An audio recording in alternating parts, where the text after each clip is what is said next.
AVP 24 news पर अब वक्त हो गया है दिन भर की 10 बड़ी खबरों का। आज अंतर्राष्ट्रीय महिला दिवस के उपलक्ष्य पर भारत के कई दिग्गज नेताओं ने नारी शक्ति को सलाम किया। महिलाओं ने न केवल अपने घर की रक्षा की है बल्कि अपने देश की सुरक्षा में भी अपना सर्वोच्च बलिदान दिया है। घर कंपनी संभालने से लेकर देश की सत्ता तक को महिला शक्ति ने संभाला है और हर क्षेत्र में अपनी कुशलता साबित की है। भारत में महिलाओं को देवी का रूप माना जाता है, तो वहीं आज इस अवसर पर भारत के राष्ट्रपति ने अंतर्राष्ट्रीय महिला दिवस की बधाइयां देशवासियों को देते हुए कहा, हमारे देश की महिलाएं अनेक क्षेत्रों में उपलब्धियों के नए कीर्तिमान स्थापित कर रही हैं। आइए आज के दिन हम सब महिलाओं व पुरुषों के बीच असमानता पूर्णतया समाप्त करने का सामूहिक संकल्प लें। तो वहीं भारत के उपराष्ट्रपति ने कहा, आज महिला दिवस के अवसर पर संकल्प लें कि महिलाओं के प्रति होने वाले हर भेदभाव का अंत करेंगे और उन्हें वह सम्मान और अधिकार देंगे जिसकी वह हकदार हैं। इसके साथ ही उपराष्ट्रपति ने एक सुविचार साझा करते हुए कहा, तुम भूल गए पुरुषत्व मोह में कुछ सकता है, नारी की समरसता है, संबंध बनी अधिकार और अधिकारी की। तो वहीं प्रधानमंत्री ने नारी शक्ति को सलाम करते हुए देश के हर क्षेत्र में महिलाओं ने बुलंदियों को छुआ है। भारत को उनकी उपलब्धियों पर गर्व है। कई क्षेत्रों में महिला सशक्तिकरण को आगे बढ़ाने के लिए काम करने का मौका मिलना हमारी सरकार के लिए गर्व की बात है। गृह मंत्री ने नारी शक्ति को नमन करते हुए कहा, महिला सशक्तिकरण सदैव मोदी सरकार की नीतियों का केंद्र बिंदु रही है और यह गर्व की बात है कि आज हमारी मातृशक्ति आत्मनिर्भर भारत के संकल्प को साकार करने में महत्वपूर्ण योगदान दे रहे हैं। उत्तर प्रदेश के मुख्यमंत्री ने राज्य की नारी शक्ति की सुरक्षा, सम्मान, स्वावलंबन और सर्वांगीण उन्नयन के लिए यूपी सरकार प्रतिबद्ध है, जिसके मद्देनजर राज्य में आज मिशन शक्ति के द्वितीय चरण का शुभारंभ किया गया। मध्य प्रदेश के मुख्यमंत्री शिवराज सिंह चौहान ने आज के दिन भोपाल में महिला सफाई कर्मचारियों से बात की और उनके साथ झाड़ू भी लगाई, जिसके बाद शिवराज सिंह चौहान ने कहा, मुझे खुशी है कि मैंने दिन की शुरुआत सफाई कर्मी बहनों के साथ की।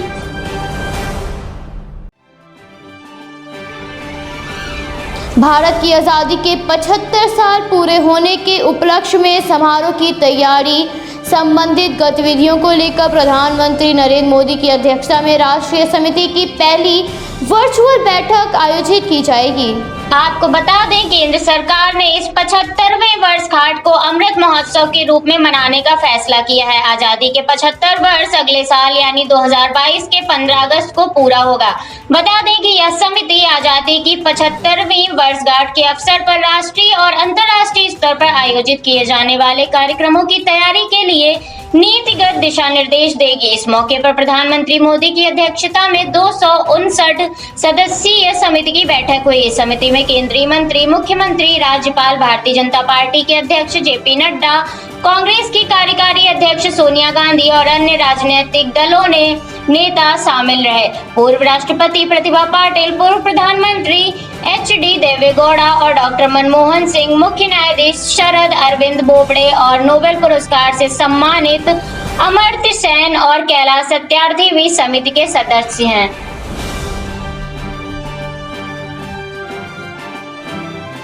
कृषि कानून के विरोध में आज 100 दिन से ज़्यादा हो गए हैं। आज कृषि कानून को 100 दिन हो गए हैं और आज के दिन ये आंदोलन इतिहास के पन्नों का सबसे बड़ा आंदोलन बन गया है। लेकिन आज महिला दिवस के अवसर पर भारतीय किसान यूनियन के राष्ट्रीय प्रवक्ता राकेश टिकैत की पत्नी सुनीता टिकैत महिला किसानों की अगुवाई करेंगी। आपको बता दें, कृषि कानून के विरोध में चल रहे इस आंदोलन ने कई मोड़ देखे हैं। 26 जनवरी को हुई ट्रैक्टर हिंसा से लेकर अंतर्राष्ट्रीय मुद्दा बनाने की कोशिश तक इन आंदोलनकारियों ने सब कुछ देखा है, लेकिन फिर भी उनके हौसले नहीं टूटे। वो आज भी चट्टान की तरह खड़े हैं। इस आंदोलन को शक्ति प्रदान करने के लिए, मजबूत बनाने के लिए और महिला दिवस के उपलक्ष्य पर राकेश टिकैत की पत्नी आंदोलन में शामिल होकर महिला किसानों की अगुवाई कर रही हैं। आपको बता दें, राकेश टिकैत की पत्नी 52 वर्षीय सुनीता टिकैत ने हर आंदोलन में मैं और मेरा पूरा परिवार टिकैत साहब के साथ कंधे से कंधे मिलाकर खड़ा है। सप्ताह भर में एक बार उनसे फोन पर बात हो जाती है, वह भी 1 या 2 मिनट बस। पहले ठंड और अब बढ़ती गर्मी को देखते हुए उनकी स्वास्थ्य की चिंता लगातार बनी रहती है। कुछ दिनों पहले जब फोन पर बात हुई तो टिकैत साहब का गला खराब था, तो उन्हें घर से मुलैठी और गर्म पानी की बोतल आंदोलन स्थल पर भेजने को कहा था, जो हमने किसान भाइयों के साथ भिजवा दी। उन्होंने आगे बताया कि दीपावली के त्योहार के बाद से ही वह आंदोलन के लिए निकले हैं, अब तक घर नहीं आए हैं। वह लगातार बाहर हैं, तो मैं और मेरा पूरा परिवार उन्हें याद करता है।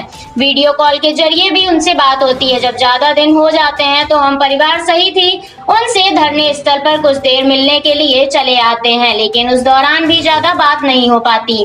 आज हम उन्हें घर के परिवार की कोई भी चिंता नहीं दे चाहते, क्योंकि उन्हें पहले ही लाखों किसान परिवारों की चिंता है।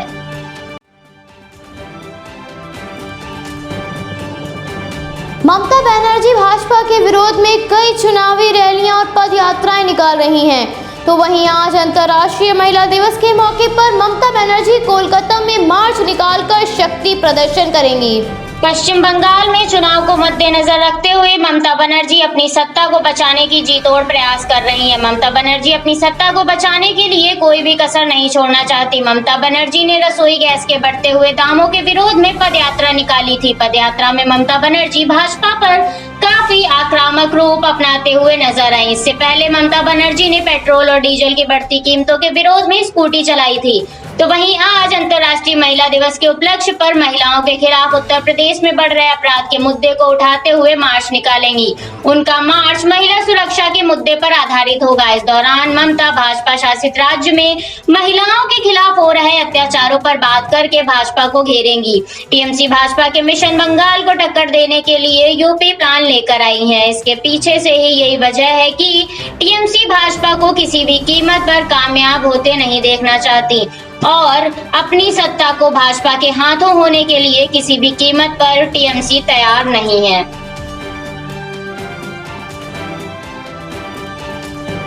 कोरोना काल में कुंभ के आयोजन में शाही स्नान के दिन हर की पैड़ी पर संतों की रैपिड जांच नहीं कराई जाएगी। पेशवाई दक्ष मंदिर से निकाली जाएगी, जिसके बाद वह दक्ष मंदिर से होते हुए श्रीयंत मंदिर, बूढ़ी माता तिराहा, औषधालय, कनखल थाना, पहाड़ी बाजार, चौक बाजार, सराफा बाजार, सद्दी कुंड, देश रक्षक होते हुए बंगाली मोड़ स्थित छावनी में जाकर खत्म होगी। भव्य रूप से इस पेशवाई को निकाला जाएगा। पेशवाई में अखाड़े के आचार्य महामंडलेश्वरों स्वामी विशोकानंद महाराज के अखाड़े से 40 से अधिक महामंडलेश्वरों के अलावा बड़ी संख्या में नागा सन्यासी के साथ संत महंत भी मौजूद रहेंगे। पेशवाई में श्रद्धालुओं के साथ साथ सनातन धर्म और भारतीय संस्कृति की झलक भी नजर आएगी। इसके साथ ही पेशवाई में लोगों को महापुरुषों के दर्शन और उनका आशीर्वाद प्राप्त करने का शुभ मौका भी मिल सकेगा। अखाड़ों की 5 पेशवाई निकाली जा चुकी है, जिनमें से 9 मार्च को अटल अखाड़े की पेशवाई निकाली जाएगी। इस दौरान दिल्ली की ओर से आने वाले वाहनों को गुरुकुल कांगड़ी से सिंह द्वार फ्लाईओवर से भेजा जाएगा।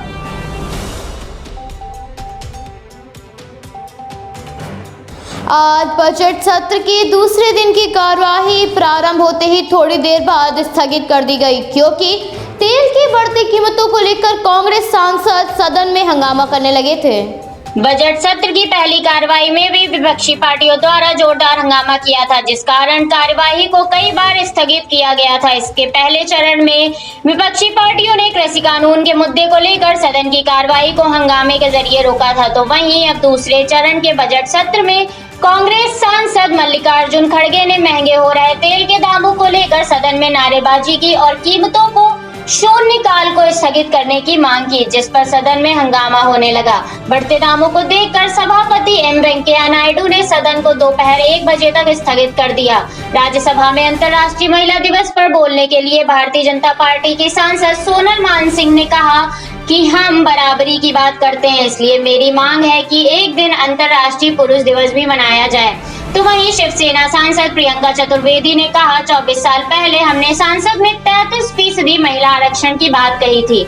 आज 24 साल बाद हमें संसद और विधानसभाओं में महिलाओं की भागीदारी को बढ़ाकर 50% कर देना चाहिए। टीएमसी ने चुनाव का हवाला देते हुए कार्यवाही को स्थगित करने की मांग करते हुए कहा, पश्चिम बंगाल समेत 5 राज्यों में चुनाव है और राजनीतिक पार्टियों के प्रतिनिधि चुनाव प्रचार में व्यस्त हैं। ऐसे में कार्यवाही में शामिल होना मुश्किल है। तो वहीं 10 बजे राज्यसभा में विपक्ष के नेता मल्लिकार्जुन खड़गे ने पेट्रोल और डीजल की बढ़ती कीमतों पर चर्चा करने के लिए सोने का स्थगित करने की मांग की और कहा, देश में पेट्रोल की कीमत लगभग 100 रुपए है और डीजल की कीमत लगभग 80 रुपए हो गई है। इसके साथ ही रसोई गैस के दामों में भी लगातार वृद्धि हो रही है। इस वजह से आम जनता काफी परेशान है और उत्पाद शुल्क लगाकर 21 लाख करोड़ रुपए इकट्ठा किए जा रहे हैं, जिसकी वजह से किसान देश में पीड़ित हैं। जिसके बाद हंगामा शुरू हो गया और सदन की कार्यवाही को स्थगित किया गया। कांग्रेस के सांसदों ने तेल की बढ़ती कीमतों पर चर्चा की मांग करने के नारे भी लगाए।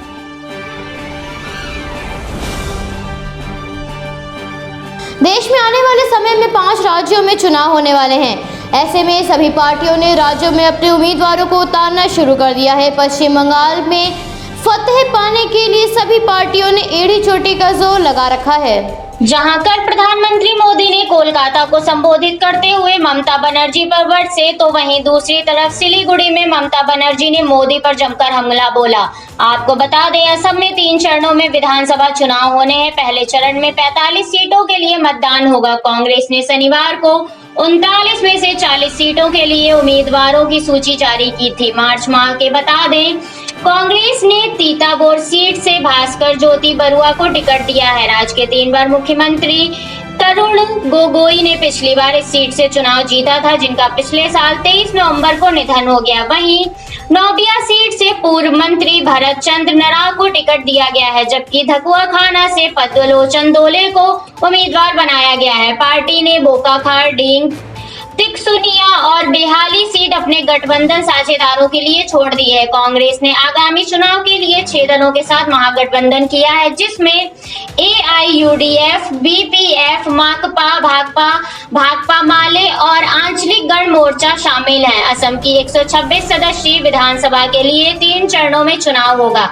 पहले चरण में 27 मार्च को, दूसरे चरण में 1 अप्रैल और तीसरे एवं अंतिम चरण में 6 अप्रैल को मतदान होगा। कांग्रेस असम में प्रथम चरण के विधानसभा चुनाव में एक भी सीट महागठबंधन के अपने 6 साझेदारों को नहीं देगी। पार्टी ने एक सूत्र के जरिए रविवार को यह जानकारी दी।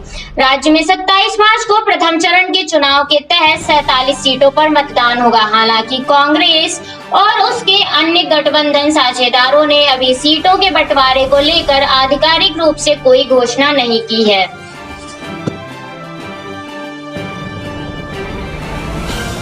भारत में कोरोना महामारी के कारण लगे लॉकडाउन को लगभग 1 वर्ष पूरा होने वाला है। ऐसे में एक बार फिर से लॉकडाउन लगने के आसार नजर आ रहे हैं। नागरिकों की लापरवाही के कारण एक बार फिर से महामारी का डर मंडराने लगा है। संक्रमण के मामलों में लगातार वृद्धि हो रही है, जिससे एक बार फिर से केंद्र सरकार की चिंताएं बढ़ गई हैं। महाराष्ट्र, केरल और तमिलनाडु जैसे कई राज्यों में हालात प्रतिदिन बिगड़ रहे हैं। केंद्रीय स्वास्थ्य मंत्रालय से प्राप्त जानकारी के अनुसार पिछले 24 घंटों में कोरोना के 18,599 मामले सामने आए हैं और 97 लोगों ने महामारी के कारण अपनी जान गंवाई है। 14,278 लोगों के रिकवर होने के बाद इस महामारी को मात देने वाले लोगों की संख्या लगभग 1,88,02,000 के पार पहुंच गई है। तो वहीं भारत में अब तक संक्रमण के लगभग 1,12,29,000 से ज्यादा मामले सामने आ चुके हैं। इस समय भारत में एक्टिव केसों की संख्या 1,88,747 है और मरने वालों की संख्या लगभग 1,57,800 लोगों के पार है। भारतीय चिकित्सा अनुसंधान परिषद के अनुसार अब तक लगभग 22,19,68,000 लोगों के कोरोना सैंपल की जांच की जा चुकी है।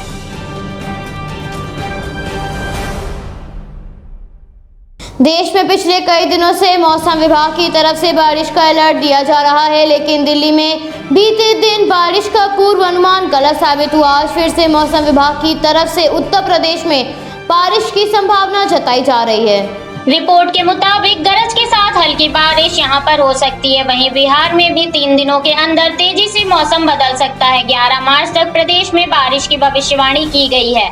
आज आंशिक रूप से बादल छाए रहेंगे, हालांकि बारिश होने की संभावना इस बार नहीं जताई गई है। दिन में 20 से 30 किलोमीटर प्रति घंटे की रफ्तार से तेज हवा चलेगी। अधिकतम तापमान एवं न्यूनतम तापमान क्रमशः 31 और 16 डिग्री सेल्सियस रहेगा। बात अगर चंडीगढ़ की करें तो आज यहाँ पर आसमान साफ होने की संभावना जताई है। देर रात शहर में हुई बारिश की वजह से सोमवार सुबह की शुरुआत ठंड से हुई। इस दौरान ठंडी हवाओं के चलने का दौर भी शहर में चल रहा है। उधर धनबाद में भी मौसम का मिजाज बदल रहा है। मौसम विभाग ने अगले कई दिनों तक अधिकतम तापमान 35 से 36 और न्यूनतम तापमान 18 से 20 डिग्री के बीच रहने की संभावना जताई है। न्यूनतम तापमान 14 से 16 डिग्री के बीच था, जिसमें 3 से 4 डिग्री बढ़ सकता है।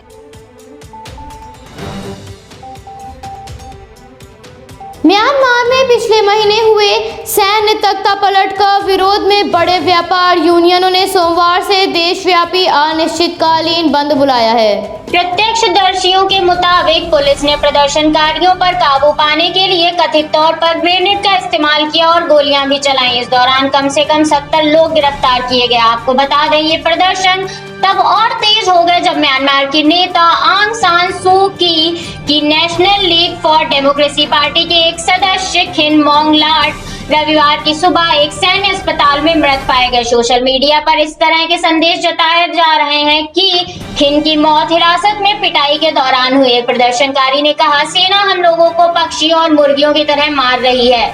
आपको बता दें, 1 फरवरी के बाद से यह देश में सबसे बड़ा प्रदर्शन था। देश के 9 यूनियनों के संगठन ने कहा कि वक्त आ गया है कि हम अपने लोकतंत्र को बचाएं। वहीं सेना ने देश के अस्पतालों और विश्वविद्यालयों में कब्जा जमा लिया है। वहीं बागान इलाके में प्रदर्शनकारियों पर सुरक्षा बलों ने गोलीबारी भी की, जिसमें कई लोग घायल हो गए। सोशल मीडिया पर प्रत्यक्षदर्शियों द्वारा बताए गए आंखों देखा हाल और वीडियो के जरिए यह जानकारी सामने आई है।